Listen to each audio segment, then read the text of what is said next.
Hello, everybody. It's Dave Neal, stand-up comic and host of Bachelor Nation News. We have an update to the Clayton Echard paternity saga.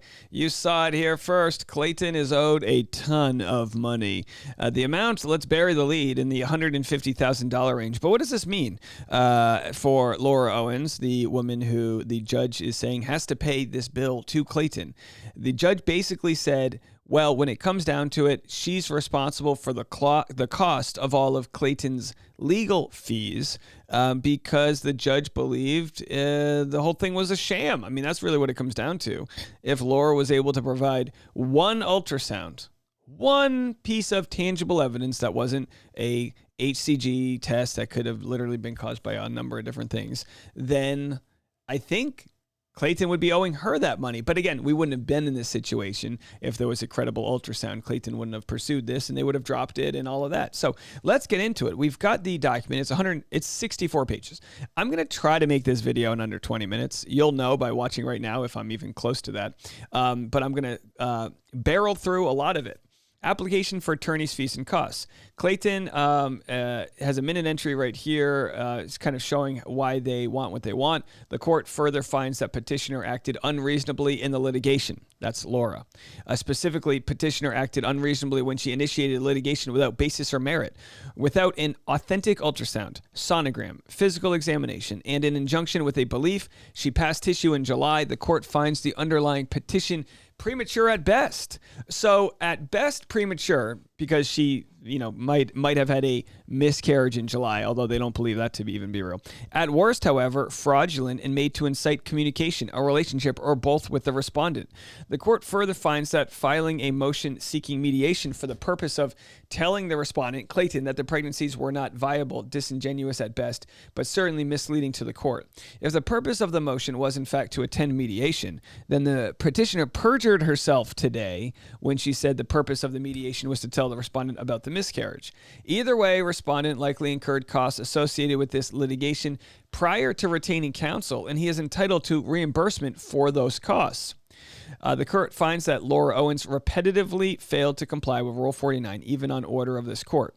Further compounded by the fact that on the day of trial, she testified that she anonymously sought care at a Planned Parenthood in Los Angeles. While she failed to provide records of any Planned Parenthood appointment, anonymous or under an alias, respondent presumably sought records from all Mission Viejo Planned Parenthoods, as that is where, up until today, petitioner disclosed she sought care. Yes, that alone should say she has to pay the bill. The fact that she lied, where's my button here? Hold on, I'm never ready for the button there. But she lied? The fact that she lied there about never getting a real proper DNA test. I just took a DNA test. Now, I guess she got a DNA test. It showed little to no fetal DNA. But either way, we provided the receipts, as you like to do.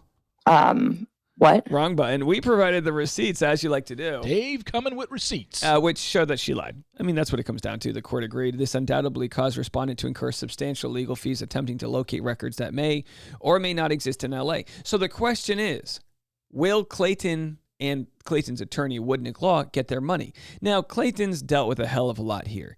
Whether or not he decides to sue for defamation will be up to him and probably up to whatever the prosecutors find. I mean, if the prosecutors of Maricopa County, which have been recommended by Judge Mata here in family court, if the prosecutors find that she committed perjury, if they find all these things that we already know literally happened, we know that. I mean, they say that either she committed perjury or she misled the court. I mean, something real sinister happened.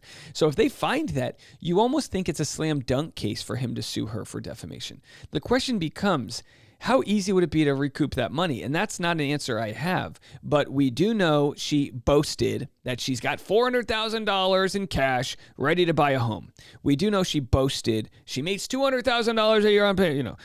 We know she boasted all of these things. Well, are they true or not? And we're going to find that out by whether or not she pays the bill. Now, if she wants to appeal, and this is where I'm not an expert here, not a lawyer, N-A-L, not a lawyer. Dave Neal, N-E-A-L, not ever a lawyer. I'm Dave, not ever a lawyer, Neal. Oh, Dave, you should become a lawyer. Oh, I'm okay, thank you. I'm wearing short shorts and Sperry shoes, and my hat's on backwards, and I'm 39, okay? I'm not going to become a lawyer. I'm in the law office of YouTube, the public opinion here, prosecuting my points and opinions. So anyhow, we have all this information. Now, basically, and I'm going to go through this, the court, says, put your number together by July 8th, which was Monday. And here we have Greg Woodnick, the lawyer, explaining why he bills as much as he does. His billing rate is $650 an hour. Deandra's $425. Another attorney there, $425. Isabel, attorney, $295. She's obviously less because she's a newer attorney, and they have to justify how much. You can't just say, I bill $1 billion. No, look, what's the going rate and why?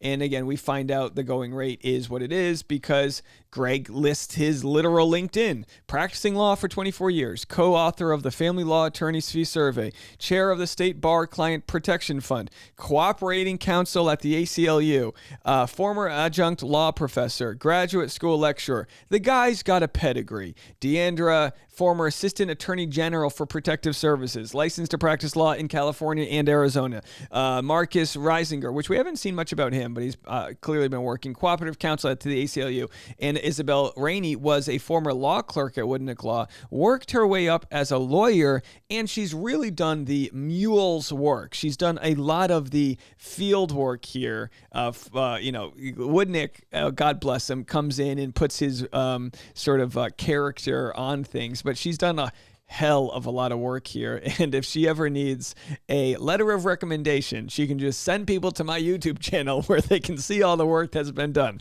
We are pimping for Isabel. Get her a raise. So either way here, they talk about the total expenses. The total okay, so they also bill on the 10th of an hour, so every 6 minutes. Do I have that right? Yes, there's 10 times 6, 60 minutes in an hour. So every 6 minutes. So if I get on a phone call for 7 minutes, you would bill me for 2/10 of an hour. If your rate is $100, that would come out to $20. Does this make sense? I think that's what it is, right?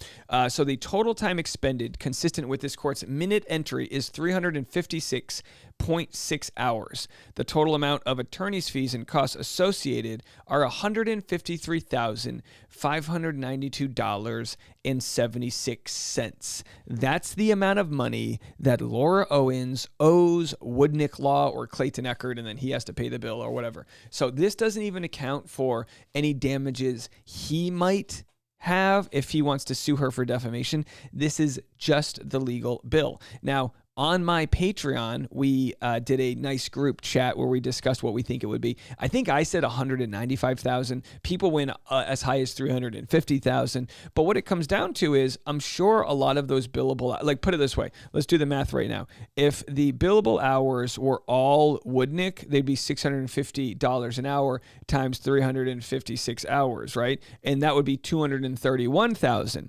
If all of the billable hours, 356, were all Isabel Rainey, what did I say she was at $250 an hour? It would come out to $89,000. So clearly this number is in a combination of probably 75% of the hours are from her, and then the rest are Deandra, and then Woodnick is the higher bill, right? So they have to be fair here. The judge is going to look at this number and say, what's the fair number here? A court should determine that the requested attorney's fees, court costs, and expenses itemized herein are reasonable, and thereupon computation should be made in accordance with the following arithmetic formula. So the China doll was only $650. The total cost of all of the different court document submissions was $4,700, which I'm sure is a lot of money.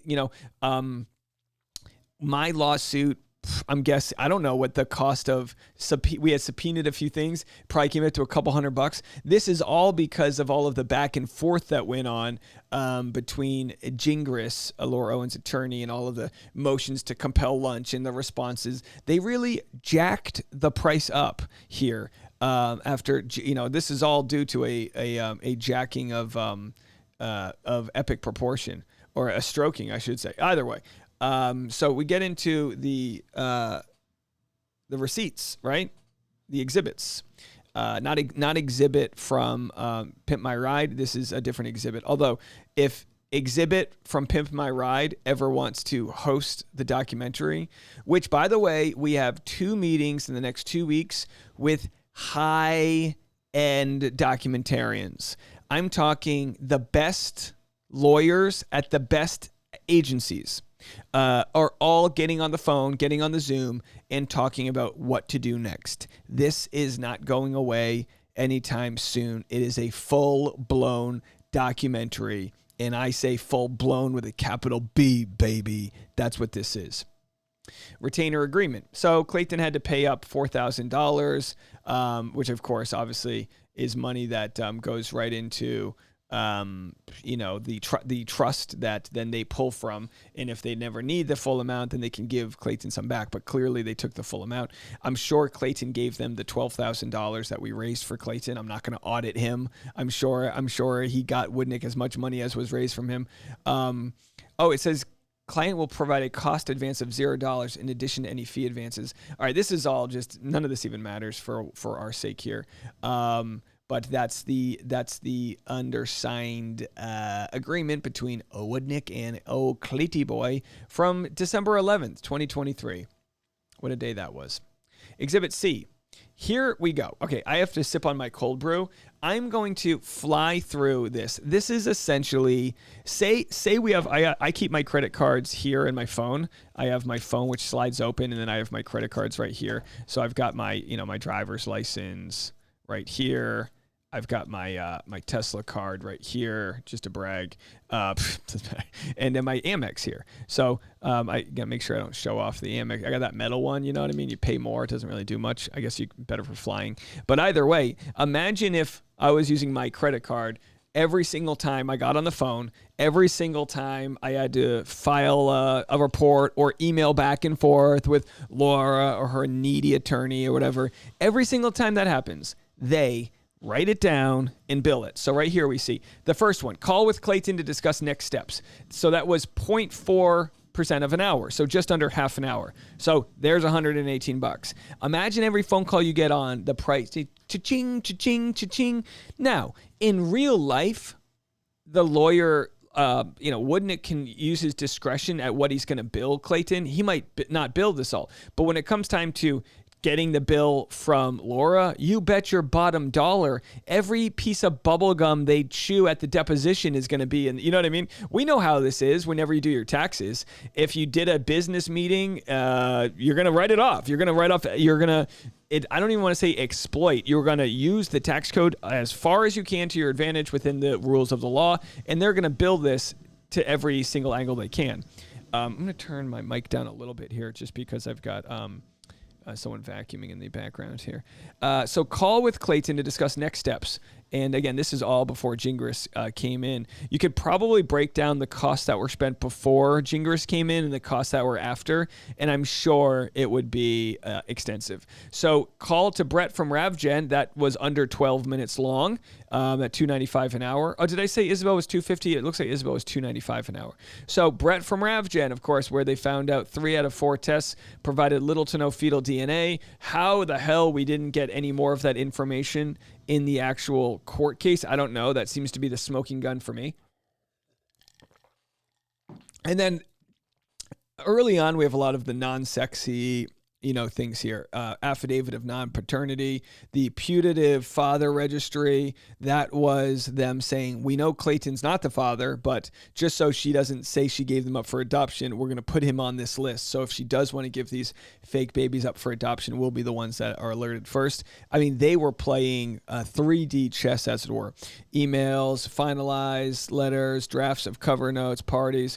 Call to opposing party with Greg Woodnick, and call to client to discuss, what's going on. Call with opposing counsel. And again, this call with opposing counsel, that's $1,000 right there. You want to talk to the opposing counsel for an hour and a half with the big man, Woodnick? That's $1,000 right there. The sound of just something flushing down the toilet. Dave coming with receipts. Woodnick's got the receipts too. Emails with opposing counsel, coordinating deposition. So they were coordinating it, and, things were moving relatively slowly, until Gingras got involved and wanted to, compel them to get nachos with him.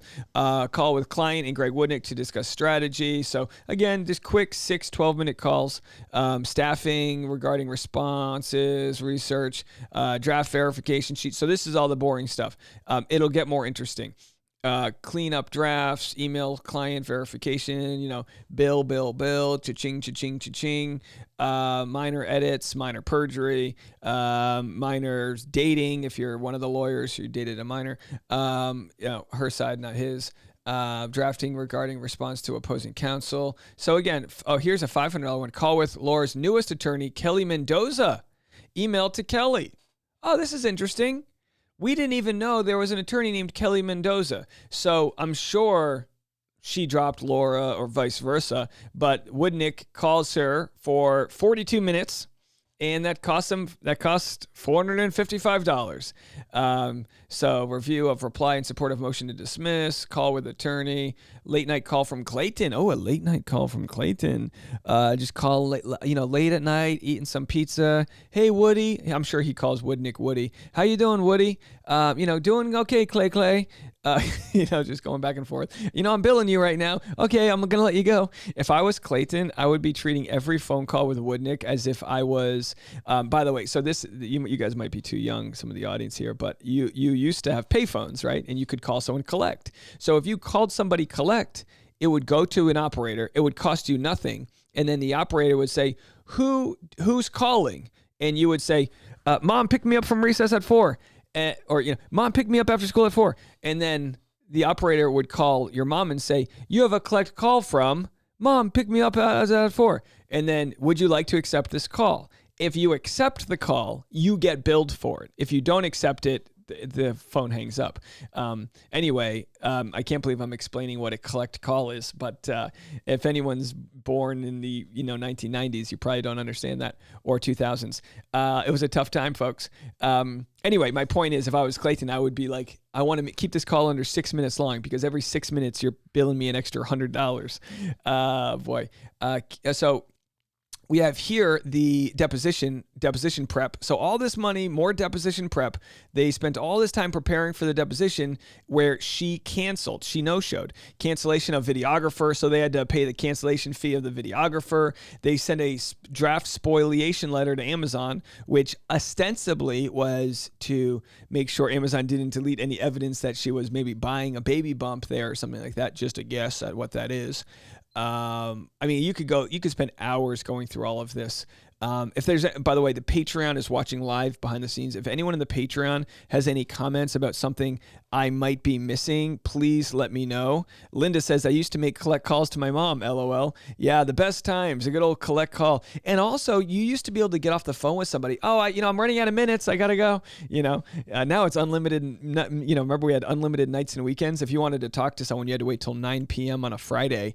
If it's like 8:30 p.m., it's like, sorry, I like you a lot, but I'm not going to spend any money talking to you for another 30 minutes.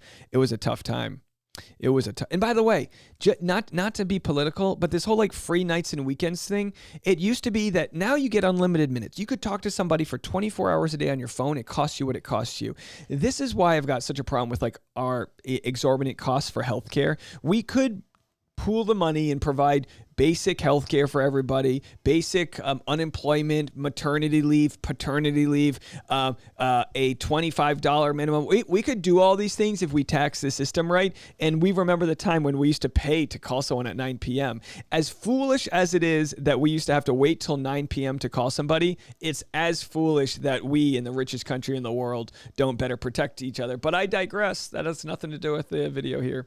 So it goes on and on and on with regards to different final, and this is an email to Corey. So this is before Gingras came along. Email with lawyers for Warner Brothers with Greg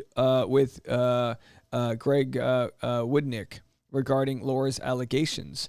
I'm guessing the lawyers for Warner Brothers had something to do with The Bachelor, although I don't know what.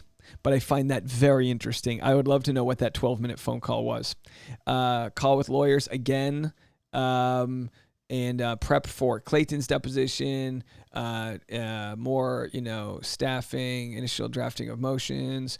So some of this stuff, and again, I'm probably going to accidentally read over something really good, but it obviously starts to get good when it comes to what we see in the springtime. Email exchange with Clayton regarding status and regarding hearing next week. So again, all the stuff coming up for the hearing. I'm guessing this was not the evidentiary hearing, but the hearing that they had to discuss the court date. Because you have to remember that court date was scheduled for like 3 months in advance, and everybody was like, there's going to be nothing to talk about. And then Gingras is like, well, I'll have something to say about that. coordinating of HIPAA releases, letters and signatures, preparation of envelopes, call providers to confirm email. So they had to do all of this stuff, trying to get, stenographers, and 7 times email of HIPAA release and letter to providers. So they had to email the HIPAA release to the providers, a call to Dr. Higley's office. So, I mean, it clearly shows they spent all of this money trying to find documents that did not exist. They knew they didn't exist. They did the work. Laura should be she should have to pay. Call with Mike Maricini here, working on deposition. Witness interview.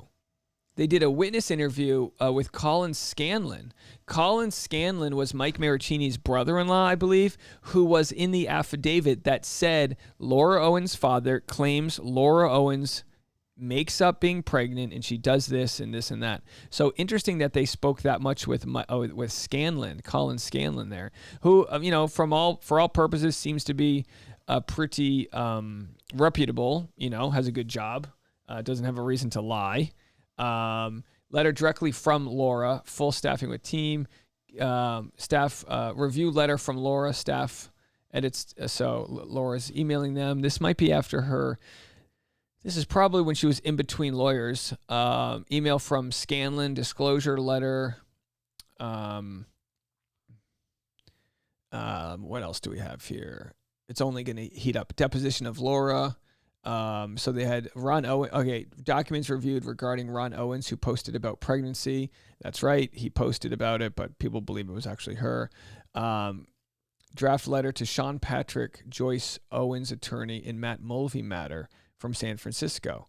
So they sent a letter to Sean Patrick Joyce, which was her attorney with Matt Mulvey. And what's interesting is no one even knew Matt Mulvey existed until the deposition. He, of course, was a former Notre Dame football player, quarterback, who she claims she got pregnant by, her first claim that we know of. No offense to Matt. We would have appreciated it if we got a little bit more information from him. But it's never better late than never, right? HIPAA release, women's care. And again, so now we're going to start to get, I'm going to fly through some of this consultation. Call with new attorney saying they might be taking case regarding status, so this is when the new attorney was coming in. And again, there's going to be some really interesting things here. Coming in with a new attorney. Call with consulting gynos. Call with new attorney. Email to expert Neumeister. Neumeister was the Photoshop expert that Johnny Depp used, and they were probably using him to show that she, faked all these things.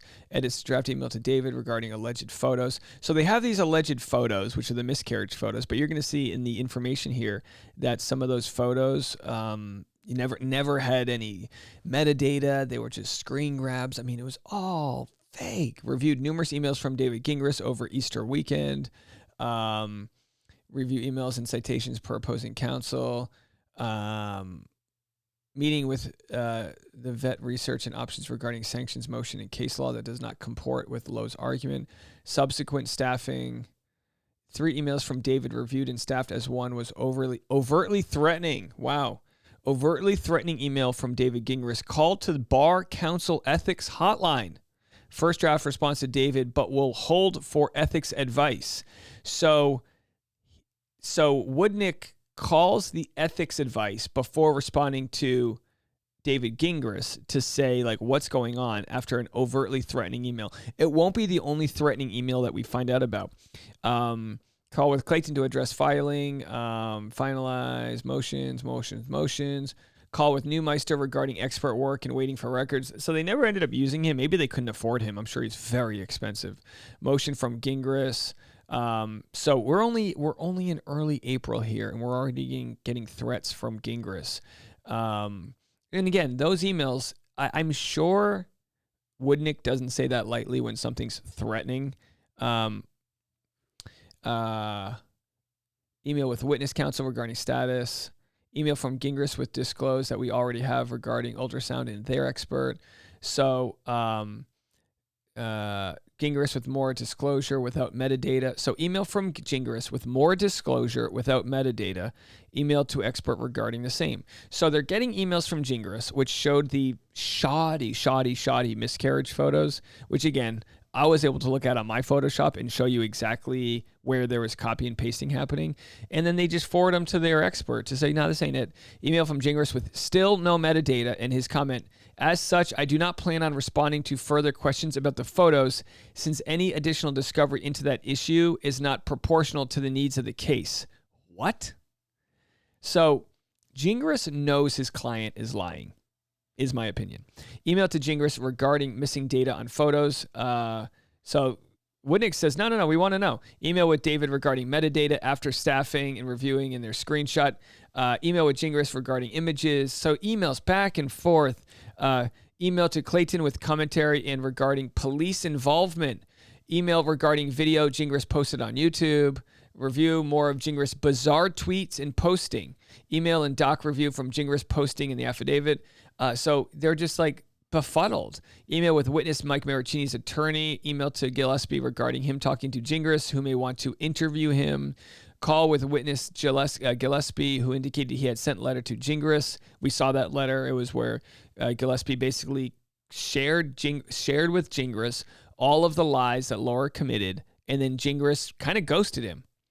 Email from Gingras with more legal threats. Email to experts.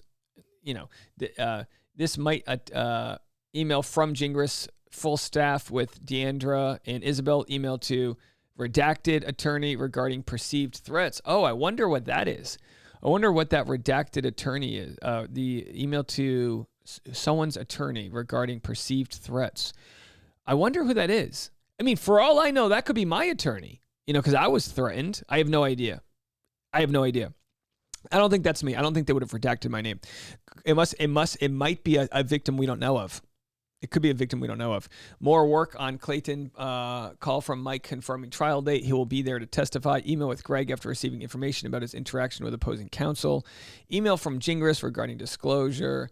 Let's see what else we have. Email to potential witness Steve Carbone. Dave coming with receipts. There's Steve.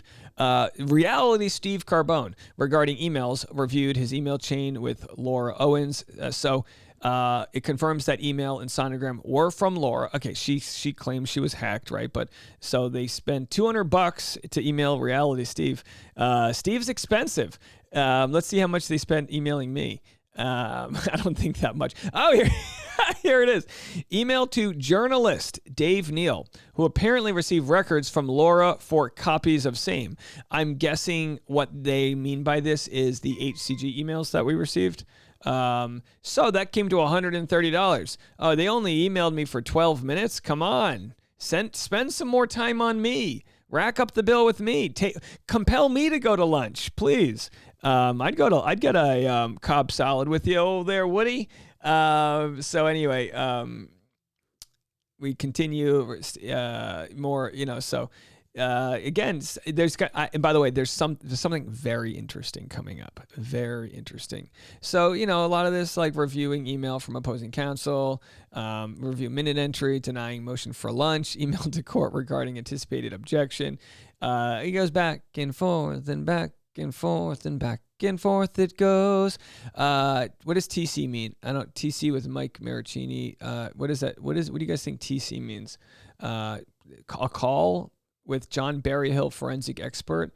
So he's the expert we paid for to authenticate, which is going to be interesting here. We're going to see what Gingras has to say about that, about the authenticated. Sat in on call with David Gingras. David Gingras believes texts with Mike Maricini are likely real.